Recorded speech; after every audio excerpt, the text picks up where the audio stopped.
di bulan-bulan yang biasa kita lakukan pada saat posyandu. Jadi kegiatan refreshing kader ini kenapa disebut refreshing, yaitu penyegaran ya Bu ya. Jadi kita menyegarkan kembali ilmu-ilmu kita yang sudah ada, mungkin ada sesuatu selangkah atau dua langkah yang mungkin luput dari yang biasa kita lakukan sehari-hari atau setiap bulannya ya. Perkenalkan, nama saya Yati Fitriani, biasa dipanggil Yati. Saya sebagai anggota. Perkenalkan, nama saya Suami, saya sebagai anggota.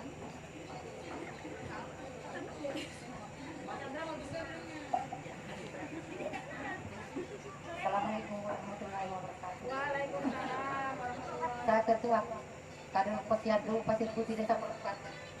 Namanya Itu akan membawakan materi seputar pengantar Bu ya. Jadi bukan materi secara detail terkait masalah Posyandu, tapi kita akan coba merefresh ulang. Kita akan belajar, coba mengetahui apa sih sebenarnya definisi Posyandu sebenarnya. Rutinitas Posyandu itu apa saja? Mungkin Ibu semua di sini pasti tahu kegiatan Posyandu apa saja. Tapi inilah tujuan kita untuk merefresh, artinya mengingat-ingat kembali kegiatan Posyandu kita itu apa saja. Apa saja kegiatan yang harus kita lakukan selain dari penimbangan dan pencatatan seperti itu. Baik, kita mulai. Di sini ada beberapa poin yang akan saya coba bahas Bu. Mungkin di materi juga bisa Ibu lihat. Yang pertama itu ada pembahasan tentang apa sih pengertian tentang Posyandu. Kemudian setelah itu tujuan Posyandu. Kenapa sih tujuan Posyandu itu dilaksanakan, untuk apa? Seperti itu. Kemudian kedudukan Posyandu. Kedudukan Posyandu itu seperti apa? Seperti apa bentuknya nanti. Kemudian tugas dan tanggung jawab di Posyandu. Nah, kemudian yang terakhir adalah pembahasan terkait tentang kegiatan Posyandu apa saja. Oke, sambil diperhatikan Bu ya. Nanti post-test selanjutnya itu materinya tidak jauh dari sini. Kalau Ibu memperhatikan, insya Allah Ibu akan bisa isi semua nanti. Seperti itu. Oke.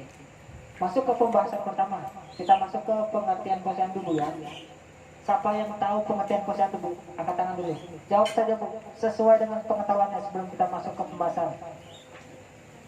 Pengertian Posyandu, yang Ibu tahu apa? Apa sih pengertian Posyandu? Apa Bu? Kenapa Bu? Nyaring-nyaring aja. Pos apa? Pos pelayanan terpadu. Itu singkatan Bu ya. Betul. Betul Ibu. Pos pelayanan terpadu. Tapi apa sih definisi lengkapnya? Definisi dari Posyandu, pos yang dilayani dalam Posyandu. Baik, coba kita lihat. Ya, pengertian Posyandu.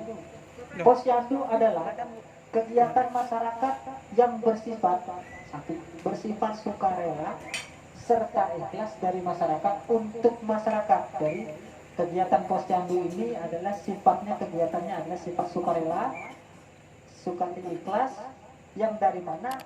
Dari masyarakat untuk masyarakat. Jadi bukan dari petugas kesehatan untuk masyarakat, tapi di situ untuk masyarakat, dari masyarakat untuk masyarakat. Nah, seperti itu. Jadi harus paham tuh ya. Jadi kegiatan Posyandu ini adalah kegiatan sukarela yang gak ada insentifnya. Tapi kalau ada insentifnya dari Pak Sekdes nanti gue silakan Pak Sekdes yang ngatur nanti kan.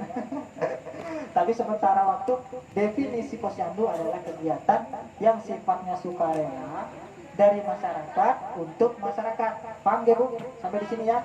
Ini yang perlu kita cermati dan harus kita tanamkan dalam diri sebagai seorang kader. Jadi kegiatan Posyandu ini adalah kegiatan masyarakat untuk masyarakat, untuk kepentingan bersama masyarakat, yang dimana yaitu yang ditunjuk oleh pemerintah desa. Jadi ibu-ibu di sini semuanya bukan main, ditunjuk langsung sama pemerintah desanya. Badan organisasi namanya di desa seperti itu. Ada SK-nya mungkin Pak? Ya Pak ya, ada SK-nya. Jadi bukan main kalau misalkan itu seorang kader, bukan hanya sebatas ditunjuk, tapi kemudian gimana? Yaitu yang ditunjuk oleh pemerintah desa atau lembaga ketahanan masyarakat desa berdasarkan kriteria tertentu sebagai upaya melayani masyarakat di bidang kesehatan. Itu khususnya Bu ya. Pelayanan biasanya kalau rutinitas Posyandu apa saja kegiatannya? Apa? Penimbangan terus, imunisasi terus, apalagi Bu? Pemberian vitamin A, penyuluhan seputar kesehatan, pemberian pelayanan KB, kesehatan ibu dan anak. Nah, Masya Allah, Ibu sini sudah pintar-pintar semua. Jadi sebenarnya materi saya ini sudah harusnya lewat saja sebenarnya. Sampai di sini, wabillahi taufiq wal hidayah. Wassalamualaikum warahmatullahi wabarakatuh. Lanjut ya Ibu-ibu. HMS.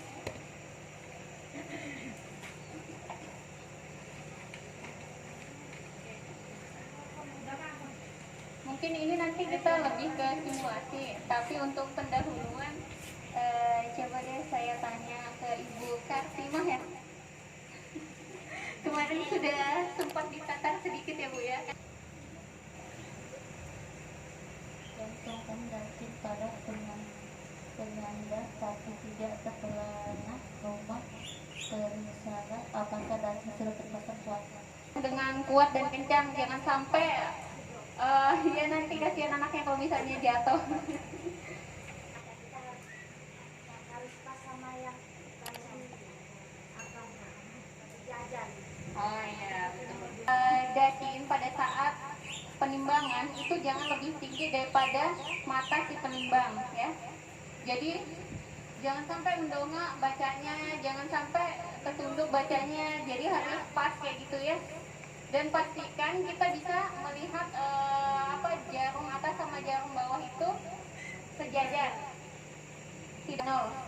Batang dacin dikaitkan dengan tali pengaman.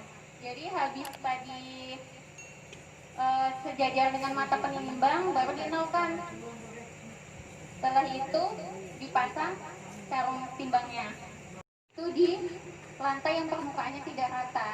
Itu kemarin selisihnya bisa sampai 1 kilo lebih. Jadi kasih kurangnya ya. Kurangnya bisa sampai 1 kilo lebih karena permukaannya tidak rata. Jadi diusahakan pada saat menggunakan timbangan digital itu jangan posisinya lantainya yang tidak rata, jadi harus betul-betul rata, jadi nggak miring. Penting juga ya ibu-ibu ya, untuk pengukuran tinggi badan, datanya itu nanti akan diolah untuk menentukan status gizi si anak, apakah status gizinya itu baik, kurang, atau nanti untuk menentukan dia stunting atau tidak, itu dari berat badan menurut tinggi badan ya. Coba saya mau tanya sama ini Mbak, ini siapa? Sampingnya Ibu Siti. Nih. Siapa sih, Pak? Ibu Fitri. Mbak. Sampai saya ya. Wah, sayang ini nanti harusnya dibagi-bagi ini jawabnya. Kalau doorpress kan siapa aja bisa ngasih, nggak usah dijagain. Insya Allah udah hilang ya. Aman doorpressnya. Oke, Mbak Santi ya, Fitri. Fitri. Kira-kira pada saat ini baru juga ya, baru masuk ya, baru 2 bulanan. Nggak apa-apa kan saya tanya. Kira-kira pada saat mengukur tinggi badan, berapa anggota bagian tubuh yang wajib menempel? Iya. Oh ya. Penjelasannya ada di sini. Atau memang sudah tahu? Oh iya, tapi betul. Sebenarnya itu 5, tapi yang wajib itu biasanya tambah satunya betis. Cuman kalau misalnya dia agak berisi, gempal kayak gitu, dia biasanya kalau betisnya nempel, nanti bokongnya nggak nempel. Kayak gitu juga sebaliknya. Jadi yang wajib tadi betul kepala